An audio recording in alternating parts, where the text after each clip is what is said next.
Hi there, my name's Andrew from ATR Plumbing, and today I'm reviewing the Monument tail driver for radiator tails. So this is your radiator tail, which goes into your bottom of your radiator. Normally you have to put this in with like a spanner or a socket, but with the tail driver from Monument,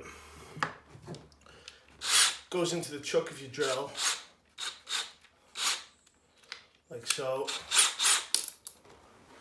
and then the tail just goes inside the driver, and then have it on lower speed on your drill, lots of torque, get it started,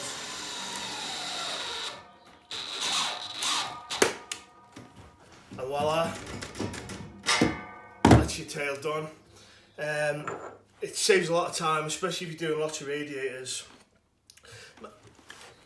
My only thing that I would say could be improved, if it was slightly longer, it would reach into like a radiator tail extension.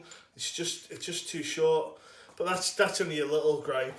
But yeah, it's a great product, very well made, solid steel, and it'll last years and years to come.